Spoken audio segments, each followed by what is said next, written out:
Hey YouTube, it's Bobby aka Paginator, and I'm here today with another unboxing. Of course I am. It's like my third unboxing in very recent days, and we might as well just enjoy it. So today I have for you the Spellbound book box.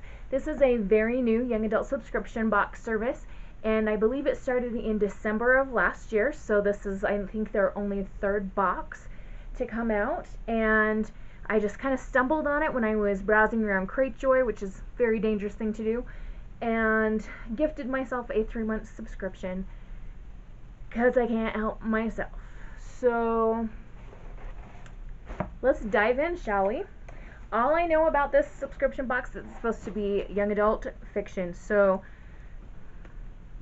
the rest we'll have to discover together. And there's a lot of tape on this box, so it'll take me a second to cut through it. They really did not want that box to come undone in the mail, which I appreciate. Alright, we're ready to open. Ta-da! It's a nest of crinkle crap. As if I don't have enough of that filling up my garbage cans. Okay, where can I set this for a moment? And pull out some of this stuff. So they sent an item list, and I'm not going to read it right now, but I am going to just take a peek at the top. It says Assassins and Prisoners, so it appears to be our theme for the month. And it says, let's see, there's a cute little typed note from the owner, and I'm just kind of skimming this.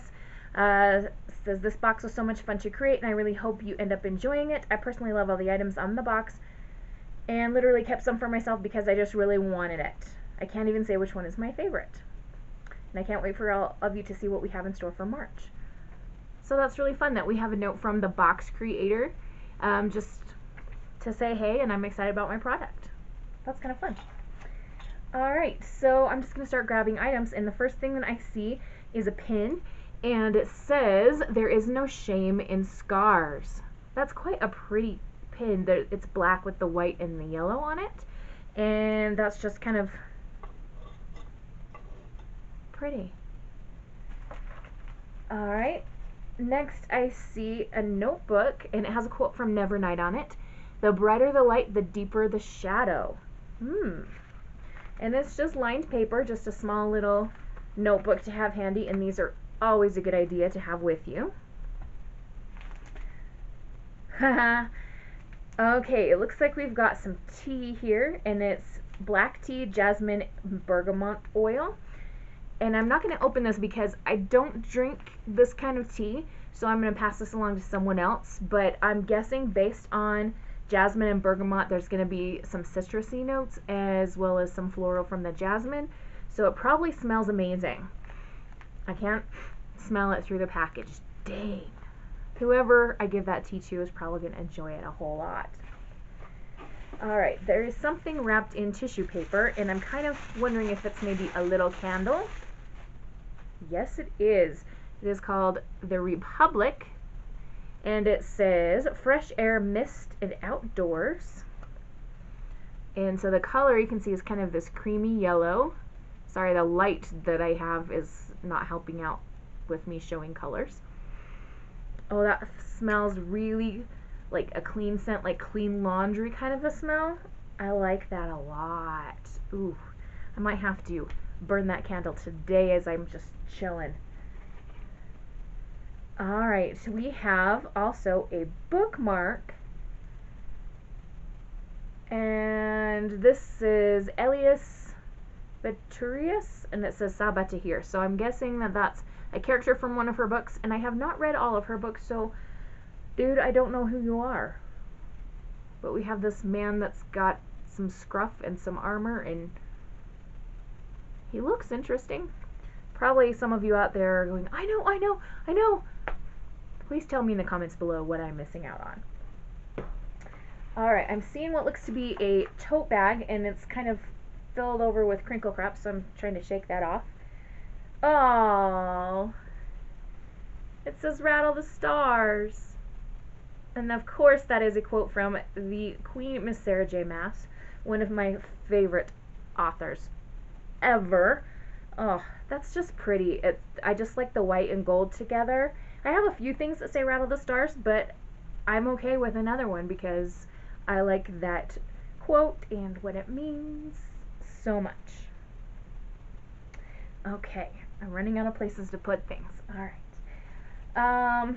I see a temporary tattoo that's in the shape of a feather. I'm wondering if that has something to do with the book that we're getting. And it is Courting Darkness by Robin Lefevers. Look at this cover. There's feathers coming off the sword, and the sword's all fancy, and it's pretty. Ooh, let's take a look at the inside of the book. You can see there's a sword embossed there. And oh, we have to take a look at these end papers. I don't know if the camera's going to pick this up very well, but there's this leathery texture on here that is so cool. Alright, give me a minute to take a look at the book and I'll come back and share some information with you. Okay, so I feel like I have gotten kind of an idea of what this is about. I don't like to read the dust jackets out loud because sometimes they can spoil some things in the story, so I'm just going to kind of give a couple of general details here. It says that this is a darkly romantic dual narrative featuring both new and familiar characters. So if you've read Robin Lefevers' books before, there might be some characters that you know. I haven't read anything that she's written before. I have one of her other books, but I haven't gotten to it yet because my TBR is massive. But it looks like this focuses on two female characters. We have Sabella, and she's a Death's daughter trained in the convent of St. Morton, and she has to go on this new mission to accompany a duchess to France, and it's trying to keep her younger sister safe from some enemies that she has. And then we have Genevieve, who has been undercover for many years, and so she's struggling to remember who she is and what she's supposed to be fighting for. And there is a prisoner that seems to be all but forgotten by his guards, and so there's some interaction between the two of them. I'm not exactly sure from the information here what's going to happen, but Sabella and Jen's paths are going to be drawn closer, and it says the fate of everything they hold sacred to rest on a knife's edge. Color me intrigued. This is quite a large book, but I do like big books, especially if they are good fantasy or adventure story, because then you can just dive in and enjoy the world for a little while. So I'm not 100% sure when I'll get to this because, as I mentioned, have the massive TBR, but it is definitely going to make a beautiful addition to my shelf. That is all the items in the box, and so just to recap, we've got the book, the candle, the notebook, the temporary tattoo. We have a signed book plate that came with the book. We have a tote bag, the bookmark, the tea, and the pin. That's a lot of items, and this has been just a very nice book box in general. So I'm definitely excited to see what comes in the next couple of months boxes and go from there. I don't know what else to say. This is just a really pretty, very well done box, and I am super excited to see what else Spellbound Book Box has to offer. So here's wishing you all a wonderful and bookish day. Happy reading. Adios.